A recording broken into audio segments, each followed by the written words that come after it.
My ex-girlfriend, a former escort, claims I'm her financial support while planning to run off to Japan with a client. After I sent her 70K, she's now breaking up with me over money. I won't do sex work anymore, she promised. Until she did, how do I escape this trap? I discovered that my ex-girlfriend, 30 years old, has been engaging in sexual relationships with other individuals for money while we were in a relationship. I no longer wish to be associated with her in any manner and do not want to provide her with financial support. However, she resides in an apartment that is under my name. How should we proceed in the most effective way possible? When we initially began seeing each other, our relationship was centered around her work as an escort and my role as a client. This was my first experience with such a dynamic. Mikala and I connected remarkably well and planned a few dates over the subsequent months. During each date, we engaged in extensive conversations and discovered various topics we both enjoyed. Eventually, our meetings transitioned to a point where there was no longer any monetary exchange involved, at least not directly. Occasionally, she would request financial assistance for rent, bills, or a trip home, and I was always willing to help. Sometimes I would send her money simply because I had some to spare, and it felt rewarding to assist someone I cared for. After a few months of dating and spending time together, we entered an exclusive relationship, or so I believed. I asked Mikala if she was seeing anyone else, and she assured me that she was not. She would claim that she was completely committed to me. At that moment, I wholeheartedly believed her. The day we expressed our love for one another was one of the happiest moments of my life. It genuinely felt perfect, and that feeling remains. However, difficulties soon followed. During one of her trips home, Mikala accused me of not truly loving her. She claimed that she did not believe I was being sincere. This left me utterly confused because we communicated almost constantly, except when I was at work. We spent a considerable amount of time together, and I helped her financially when she requested assistance, and I was able to.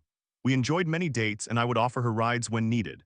We frequently exchanged affectionate words, and we both described our physical connection as the strongest we had ever experienced with anyone else. Therefore, to hear Mikala suggest that I did not genuinely love her was completely shocking. I tried to reassure her, but halfway through her 3-week trip home, she ended the relationship and blocked me. Initially, I felt angry and devastated, but ultimately accepted the situation. There was nothing I could do. We did not communicate for a couple of months, but she remained on my mind. During that time, I suspected she had returned to sex work, and as I discovered later, she became active on the escort website shortly after we broke up. This realization was surprising to me, considering she also worked as a model and had significant aspirations to start her own business. A couple of months later, Mikala unexpectedly messaged me. I was overjoyed. We met up again, but things did not flow as smoothly this time since I was still processing the pain of rejection. I grew anxious and struggled to maintain clear communication. We resumed talking close to her birthday. I expressed my desire to take her out, booking a suite in a luxurious hotel and making reservations at an elegant restaurant. We were having a wonderful time when Mikala mentioned she was going to Switzerland for her birthday with a female friend I had never heard of before. Given her numerous friends, I did not question it. We continued to communicate during her trip, but I noticed that around nighttime in Switzerland, she stopped messaging me. Although I did not expect her to constantly update me while celebrating her birthday, it was always significantly earlier than her usual bedtime. Upon her return, we spent time together and began dating again as if nothing had changed. Everything felt perfect, and we officially resumed our relationship. However, more challenges soon emerged. Mikala is very active on Twitter. Although I do not have an account, I enjoy checking hers to see what she is up to. I observed that whenever she spent time with friends, most of whom are women, she shared photos of them together. Then it struck me that she was close enough with one particular friend to travel internationally with them, yet there was not a single photo featuring this friend. There were only pictures of Mikala. I found this unusual, as most of her friends were not camera shy. Thus, during our next meetup, I asked to see pictures from her trip to Switzerland. She said she would show me later, but I insisted, explaining that I would be busy later and really wanted to see them now. I confronted her further, noting how strange it was that this female friend was not in any of the photos or tagged on social media. Mikala became silent and stared at me, prompting me to confront her directly and suggest that I believe she went to Switzerland with a client. She confirmed my suspicion. I suppose I should have anticipated that revelation, but it still devastated me because she had gone out of her way to tell me about the trip, insisting she was traveling with a female friend. I had not even inquired initially, so I questioned why she felt the need to lie. Mikala explained that a client had offered the trip, and although we had reconnected, she did not want to pass on such an opportunity. She assured me she was no longer communicating with this client and had no desire to continue any relationship with them. She claimed she was only interested in going on the trip. I was cautious, but chose to believe her at least somewhat. Unfortunately, this marked the beginning of an on-again, off-again dynamic in our relationship. During one of our breaks, I began seeing someone else. I decided I did not want a long-term relationship with this new woman and returned to Mikala before fully ending things with the other woman. Since I had not completely cut ties, I was technically cheating. Mikala discovered the other woman after finding texts on my phone, marking what I believe was the beginning of the end. She was deeply hurt and I felt like a terrible person. For the following weeks, I pleaded for her to give me another chance, doing everything she requested to help rebuild her trust in me. From that point forward, anything I did that raised her suspicions became evidence of my infidelity or dishonesty. Even simply texting or talking with my female friends or coworkers raised doubts for her. Yes, I had seen the other woman and did not disclose it, but that was the only instance. Despite this, we continued dating. Most of the time, everything felt as perfect as before. We professed our love for each other and discussed the future we envisioned together, but those moments were often interrupted by Mikala's suspicions of my honesty, fidelity, or genuine affection for her. This pattern persisted for 3 months. During that time, we experienced several explosive arguments. Each disagreement would reveal a bombshell regarding a lie Mikala had told in the past, evidence of her involvement in sex work while claiming she was not, and there were plenty of harsh words exchanged between us. Each argument followed a consistent pattern. 1. Her accusing me of dishonesty or infidelity. 2. My attempts to reassure her through any means possible that I was faithful, including sharing my Uber activity, allowing her to look through my phone, sharing my location and location history, granting access to my work messages, and answering any questions she had. 3. My accusations that she was taking advantage of me for financial gain. 4. My assurances that I was trying to make up for my infidelity.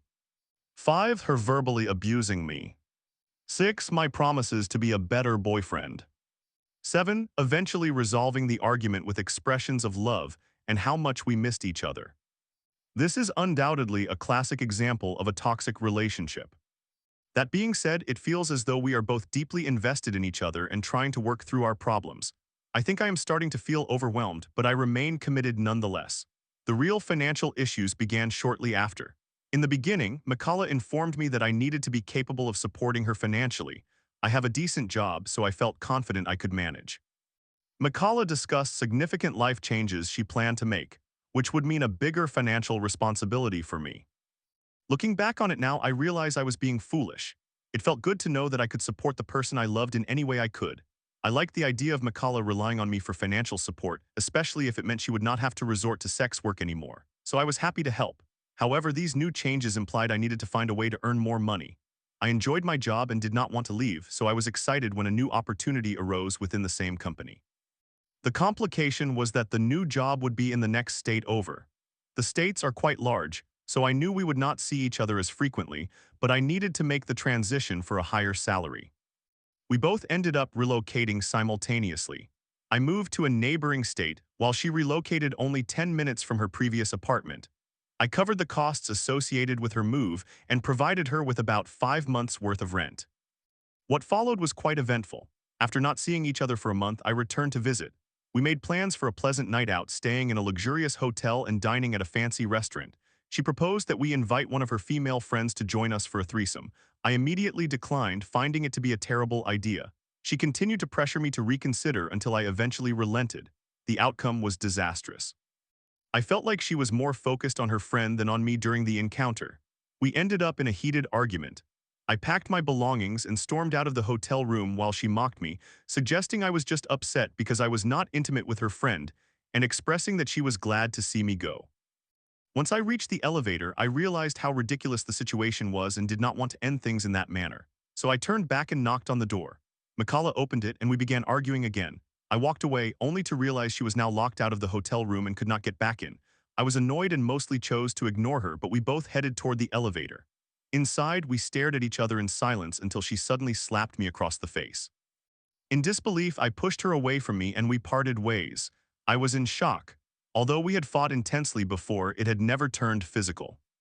The following day, while on my flight home, I received a text from her apologizing for her behavior and expressing her regret. I too apologized for how I had handled the disagreement initially, and remarkably, things began to improve despite that night. However, not even 5 minutes later, she informed me that the friend she was subleasing from wanted her to vacate the apartment as soon as possible. She then asked for my assistance in finding a new apartment. I ultimately leased an apartment in her city under my name, allowing her to live there. During this period, Mikala mentioned that she would secure a steady job to cover her financial obligations, and I informed her I would help with the rent. However, she ultimately decided against pursuing a job. I started to panic because my financial obligations had grown immensely, and there was no relief in sight. Everything had been much more manageable before she moved and before my own relocation. While I was earning a slightly higher salary, it was not substantially more. Fast forward to now and her birthday is approaching. She expressed a desire to go to Japan this time, and it was confirmed that she was traveling with an actual female friend. I even accompanied them to the airport because I was visiting for her birthday. A couple of weeks prior, I asked Mikala how much money she needed for her trip to Japan. She provided me with a figure and I sent her that amount. In the past, she had expressed frustration about having to wait for my assistance, so in my effort to be the boyfriend she wanted, I ensured that I transferred the funds immediately. In reality, she had only waited a couple of times for me to send money. To measure my support, I calculated the total amount I had sent her since our initial encounter, approximately 70,000, not including the rent for the new apartment, which would bring the total to around 110,000 by the conclusion of our lease. My birthday falls just after hers, and my plan was to bring her to my home so we could celebrate together. I knew this was very important to her and it should have happened without question. However, I found myself out of money and unable to afford the trip. I realized she was not managing the money I provided her at all. She would simply spend it and had repeatedly mentioned that she believed I was withholding funds from her or that I had some hidden resources stashed away. I wish that were true. She requested more money just before leaving for her trip, and I knew I would be financially strained for a couple of months while waiting for my next paycheck. I only had enough funds left to cover her rent, and my own food expenses. When I relayed this information to her, she was displeased. During her trip, she became distant, barely communicating with me. When she inquired about coming to visit for my birthday, I explained that I could not afford it, as I still needed to ensure her rent was paid. Then she dropped a bombshell on me. She informed me that she would be engaging in sex work while in Japan and that she was breaking up with me. Naturally, I was infuriated because I was working diligently to provide for her as best I could, only for her to choose to engage in sexual services with other people. I attempted to discuss the situation with her to find alternatives to her returning to sex work, but she insisted she had made her decision and that we were finished. This was the moment it truly struck me that I was likely just being used for my money, and any declarations of love, happiness, or shared future were convenient lies to obtain everything she wanted without needing to contribute. I acknowledged my shortcomings, but I did not believe I deserved such treatment. She ultimately stated she had changed her mind about doing sex work during her trip, and we exchanged messages, but she still wanted to remain broken up. In a heated discussion, she admitted to engaging in sex work during periods when she had previously claimed she was not. This infuriated me, prompting me to vaguely inform her that I would no longer provide her with financial support. I have come to realize that the only thing she has ever truly cared about is my financial resources. I no longer wish to be taken advantage of. I do not intend to spend another dollar on her. Yet I also feel terrible about the predicament that decision would create for her. I do not want to be malicious. I am simply exhausted, fed up, and tired of feeling exploited. So what is the best way to close this chapter? Story 2. I overheard my boyfriend Jake mocking my autism, saying, "One little word about being hurt and she'll buy me anything I want." After a year of pretending to support me, I realized he was using my trust for manipulation. Now I'm ending things and reclaiming my life. First time posting using a throwaway account for privacy. I apologize if the formatting is off. 29 females have a boyfriend, 32 males, and we have been together for almost a year now. Some background: I am autistic, specifically I am high functioning.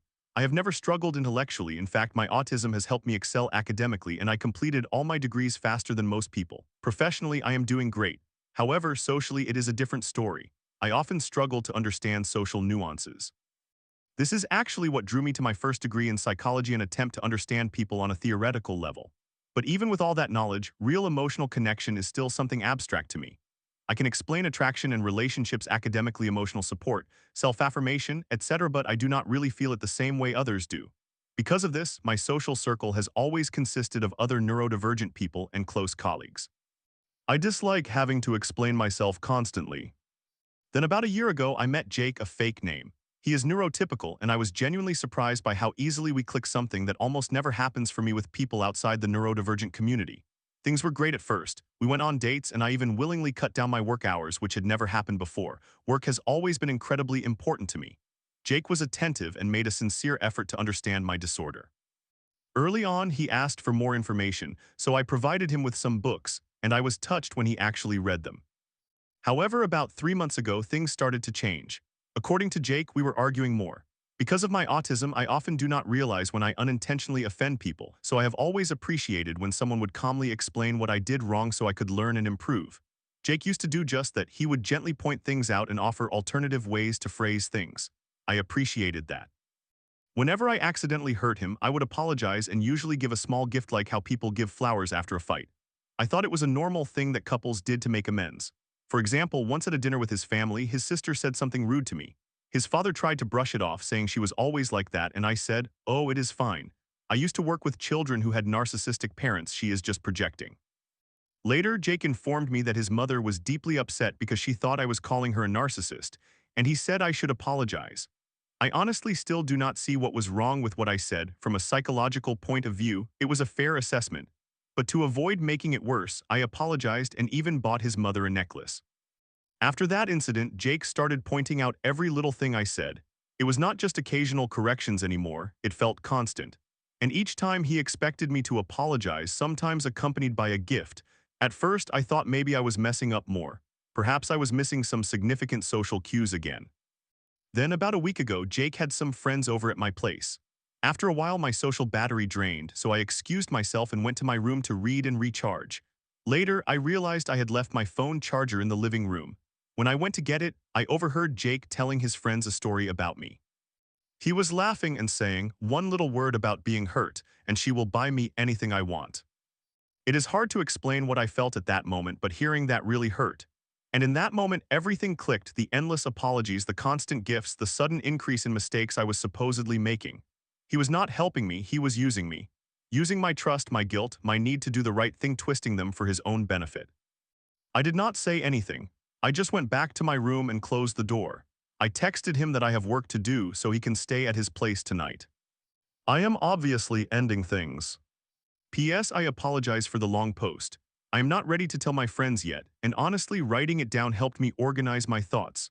Now I have to cancel everything we had planned with my family for the holidays, plus our trip, and that is a lot of work. Thank God I always book everything myself and choose places with free cancellation.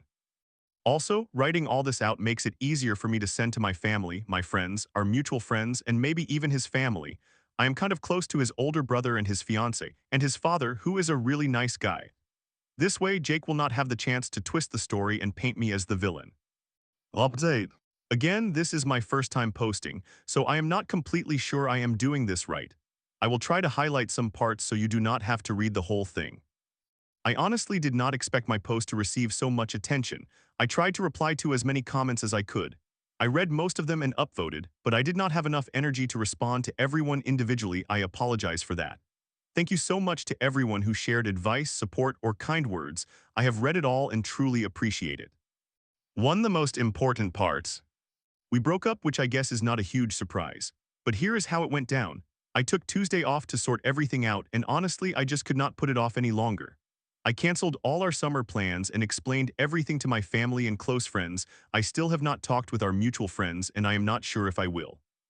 Some of you suggested I should not even meet with Jake and just block him, but I knew that would only lead to endless texts, calls, and possibly him showing up at my door. He does not have a key to my apartment. So I decided to meet him in a public place, a cafe, explain why I was ending things, and return his things that were still at my place. As expected, he tried to justify himself, saying it was not what he meant. I have never seen someone switch from panic to anger so quickly. The moment he raised his voice, I left. Then I blocked his number. He did try to call my best friend later that day, but she immediately blocked his number too.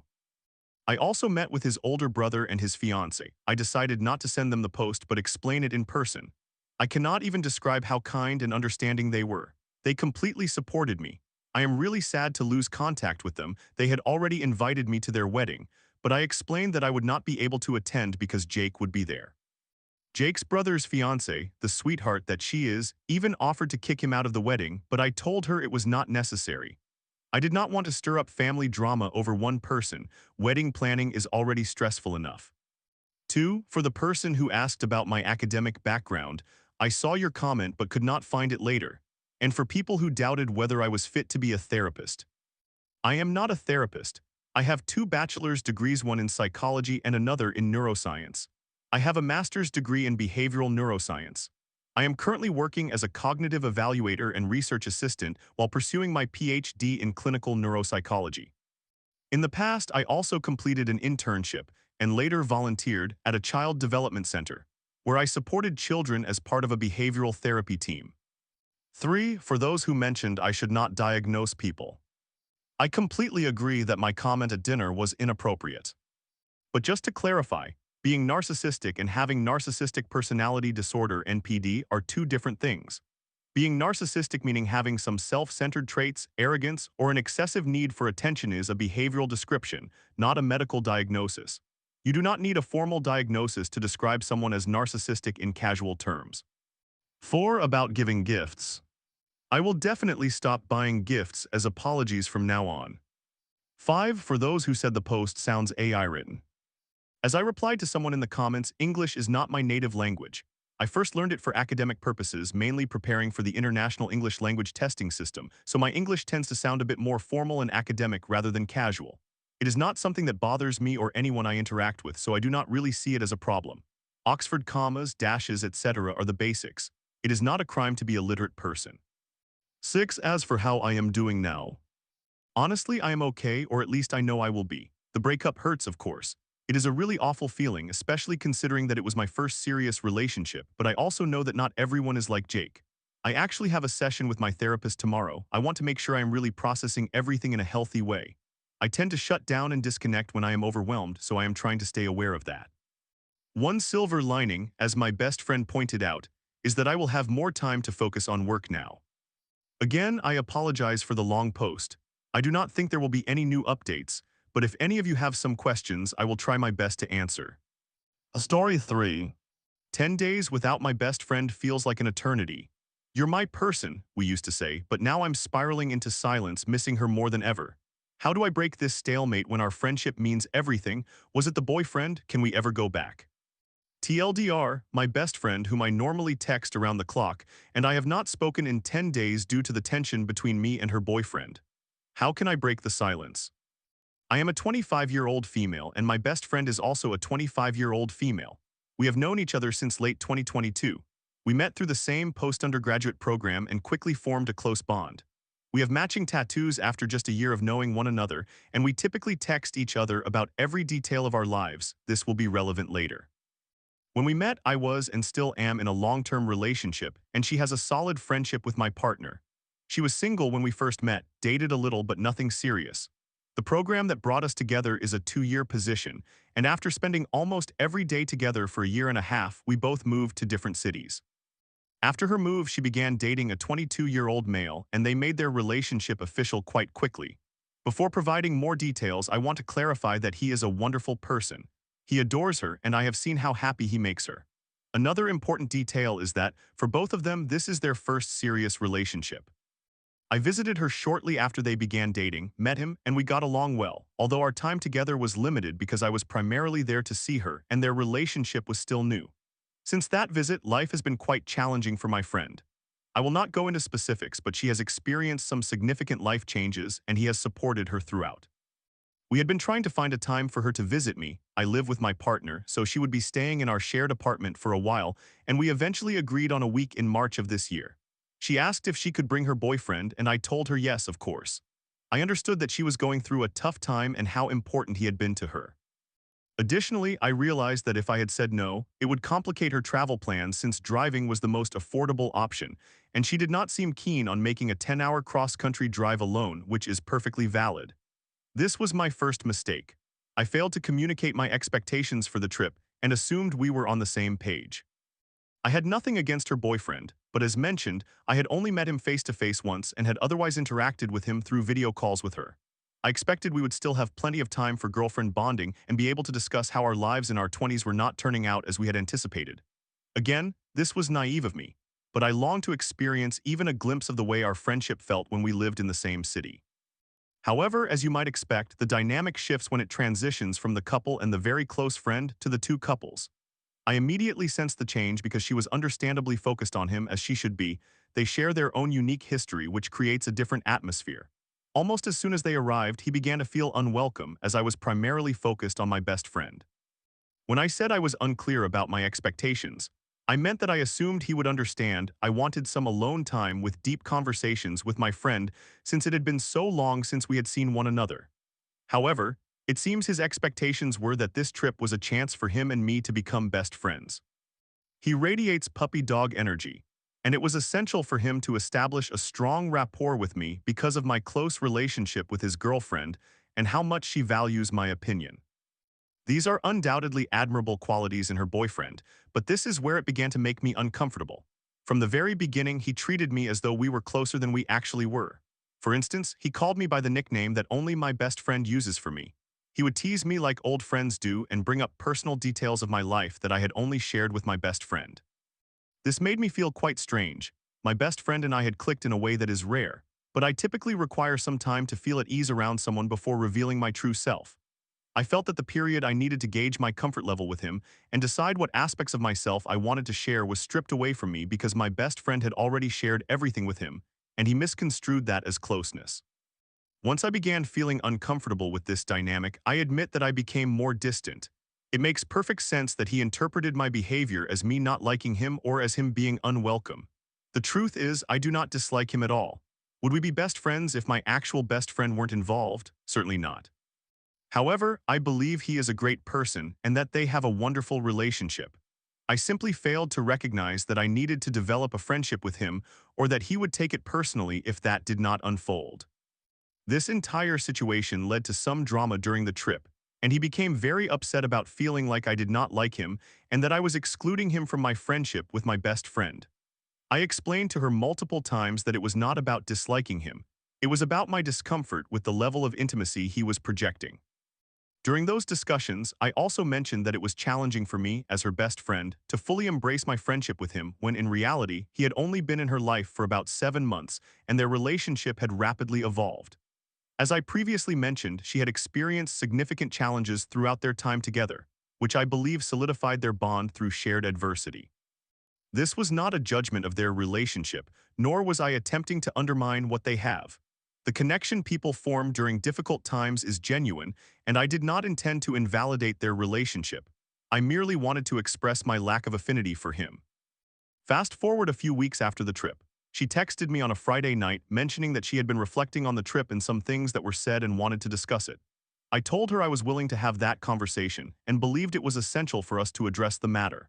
I experienced significant social anxiety, and after receiving her message, I began to fear that this could potentially alter our friendship significantly. My concerns about this conversation consumed my thoughts, and after 2 days without her initiating our discussion, I sent her a long message expressing my stress and my desire to resolve everything as soon as possible. She was very understanding and apologized for leaving me in suspense. Unexpected family drama had occurred right after our last communication, and she simply hadn't been able to prioritize our conversation, which I completely understood. Well, it has now been about 2.5 weeks since that exchange. We texted briefly about unrelated, trivial matters for several days as I waited for her to start the conversation, but she never did. Now, it has been 10 days since I heard anything from her. I recognize that 10 days is not an unusually long time, and it is quite normal not to communicate with someone, including a best friend, during that period. However, we usually text literally every hour of every day. I'm not exaggerating. Even after we moved to different cities, that was our pattern. I almost always knew what she was up to, who she was with, what food she was eating, and vice versa. The reality that I have not received a single message from her in 10 days is genuinely crushing, and it is tearing me apart. It now feels like a stalemate, with both of us waiting for the other to reach out while stubbornly refusing to take the first step. It is truly overwhelming for me.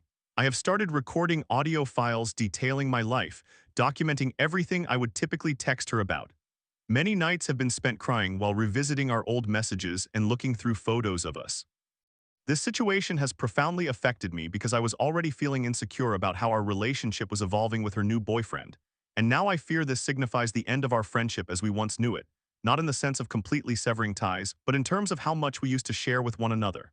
I do not believe this marks the end of our friendship. but I am concerned it may be the conclusion of what we used to be. That is what truly devastates me.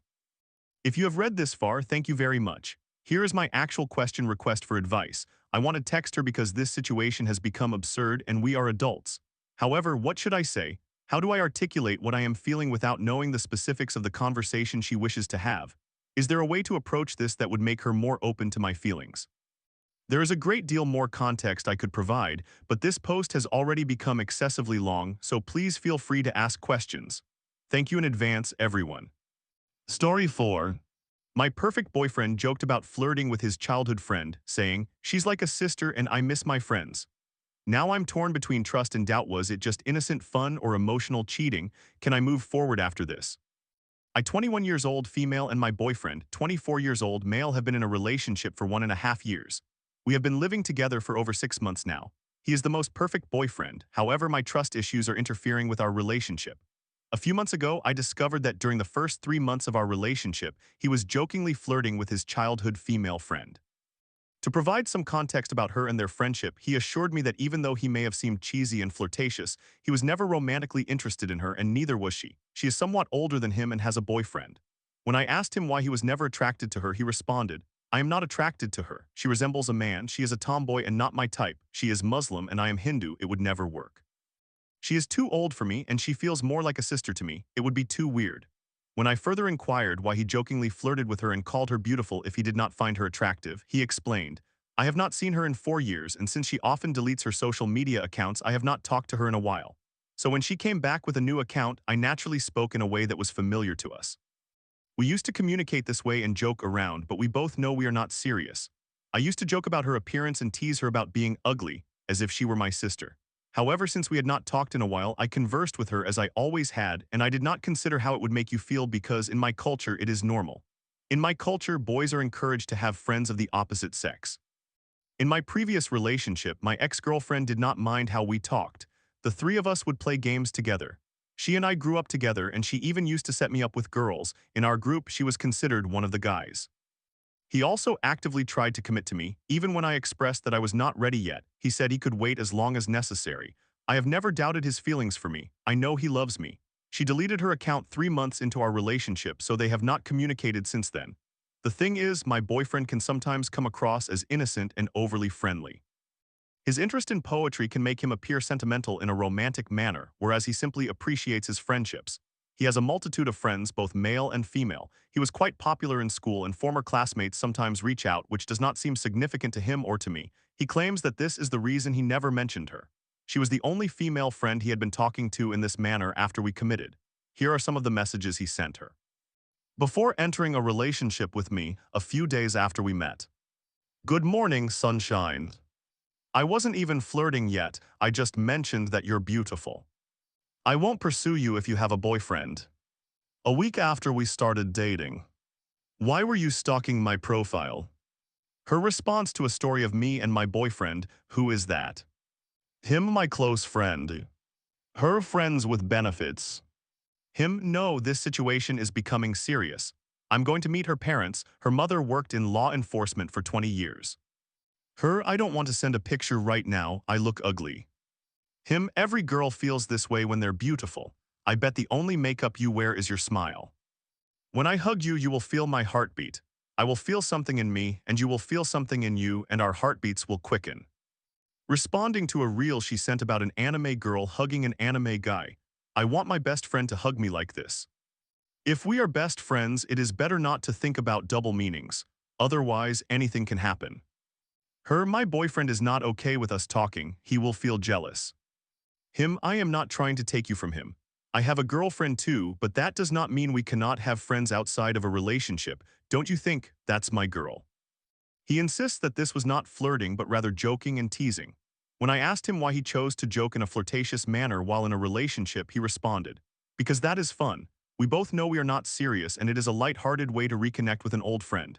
Our friendship has always been like that, and since we had just begun dating and had not yet discussed boundaries, I did not think I needed to change how I spoke to her. It is similar to me saying nice ass to my male best friend. I am not attracted to him, but it is funny. I did not think you would mind and I did not even realize she was significant enough to mention, but I do apologize. When I questioned him about why he wanted to see and hug her so much, he explained, I miss my friends, I miss my home, I miss my homeland. Maybe I was feeling nostalgic. I wanted to see how she looks because we have not seen each other in years. It is normal to wish to see your childhood friend. This is not romantic. We simply had a strong bond, and of course, it is a big deal to reunite with a childhood friend, so I jokingly exaggerated. However, it is harmless. The reasons I believe he is being genuine about not realizing this behavior was inappropriate, and that he does not view it as cheating are as follows. 1. He asked if he could add my fingerprint to his phone and provided me with the password on the very first day of our relationship, without me even needing to ask. 2. Aware of my trust issues, he stated that I was free to have the passwords to all his social media and WhatsApp. I declined at that time to avoid being overly controlling. 3. I discovered those texts almost a year later, indicating that he never deleted them. 4. He has offered multiple times for me to speak with her. He mentioned that one day we can visit his homeland, India, together, and that she would laugh at my concerns. 5. One of his male best friends confirmed that he was not attempting to pursue her. My boyfriend did not know I had asked his friend about her, but they were mutual friends, and he stated, yes, she was our classmate and you do not have to worry about her. Yes, she was a tomboy and no one in our group found her attractive. It is true that she used to set him up with girls. I can assure you he never liked her. He could be covering for his friend, but it seems unlikely since we are also good friends and openly discuss our relationship. He would sometimes call my boyfriend out if he mistreated me and would warn me that my boyfriend can be foolish at times. 6. My boyfriend, and one of his other closest friends had a conversation about her and the situation. His friend was interested in the issues we were facing in our relationship, and before I could ask my boyfriend if it was okay to speak about it publicly, he began to explain the situation. He articulated the same points he had shared with me in front of his best friend. Therefore, it seems improbable that he would lie about it to both of us while being so open when he is generally a private person. 7. He is a good person. This is relevant because if he were lying about her and his intentions, it would be completely out of character for him. He has a very innocent perspective regarding relationships. Although he was popular in high school and went through a phase of entertaining numerous girls for amusement, his views on a partner completely differ now. He is religious, and he swore on Lord Shiva that he is not lying or ever trying to deceive me. He was betrayed in his past relationship, and that undoubtedly hurt him. He loves poetry and is a romantic, someone who adores love. He dislikes merely referring to me as his girlfriend. He remarked, girlfriend does not sound serious enough. You are not just my girlfriend, you are my soulmate. It is hard for me to believe that a person like him would engage in such behavior.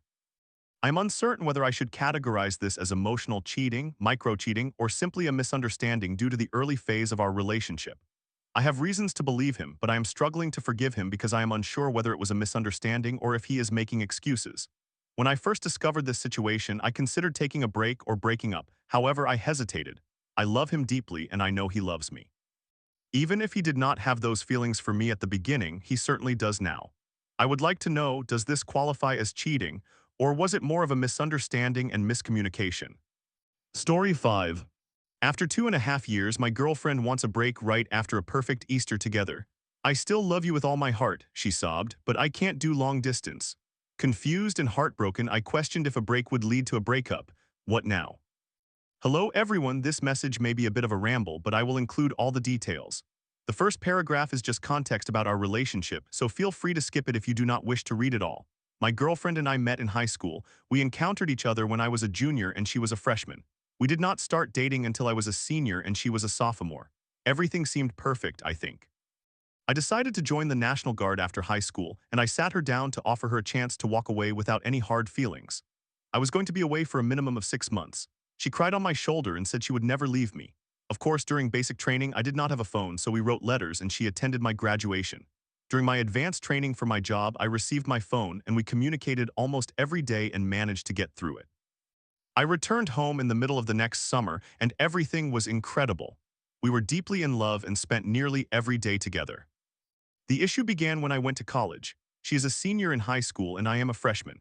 My college is approximately 3 hours away from my hometown, so before I left, I promised I would do my best to return every weekend. Unfortunately, it did not turn out as I had hoped.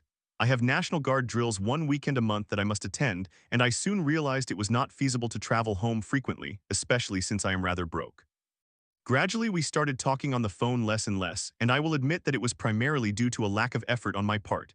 With my schedule being so full with work and school, I did not even realize we had not talked at all that day. We had a significant argument about it, and I promised I would prioritize her. Things were great for a while after that. This was about 2 months ago. I would also like to add that every time I am back home, we are the perfect couple, except for these two recent arguments. The first situation occurred when I returned home for the weekend. We made plans to hang out and go shopping on Saturday but did not specify a time. I went to a bar on Friday night and definitely drank more than I should have, so I had to sleep at my friend's house. I woke up at 10 a.m. to an upset girlfriend who was at my house wondering where I was. It turns out she thought we were starting that morning, while I was under the impression we would decide on a time. We subsequently set a time for 1 p.m., but she never showed up and claimed she fell asleep. I fully recognized that this was probably her way of getting back at me. The second instance involved her coming to my college next fall for Accepted Students' Day. She informed me that she and her parents would be coming for the day and leaving that night. The day before their visit, my friend scored tickets to the opener for our Major League Baseball team, which is located across the state, so we made plans to attend after I finished work. We had a fantastic day, and right before I left for work from 4 to 8 p.m., she told me that she convinced her parents to get a hotel so we could spend more time together. This, as you can see, led to an argument once I informed her about my other plans. Later that night, she told me her parents thought I was extremely disrespectful for not being with her, and she felt the same way. I understand why they thought that, but I also feel I cannot take all the blame when she tried to spring something on me at the last minute. This occurred about a month ago. Now for the current situation. I came home from college for Easter. She visited on Friday when I returned. We hung out and everything was fantastic. Then on Saturday, I went with her to her family's Easter gathering until she had to go to work. During the event, her uncle asked what my plans for the summer were. Without even thinking, I inadvertently revealed that I was considering staying at college and taking classes during the summer. I then realized I had not discussed it with my girlfriend yet because I wanted to make a decision before having that talk. She appeared distraught, so we went outside and had a conversation during which I assured her that nothing was set in stone yet, that I was only considering it, and that I was sorry for not informing her sooner. She said it was okay, and we returned inside to enjoy ourselves. I went home and had a few beers with my parents and family while we watched basketball and hockey.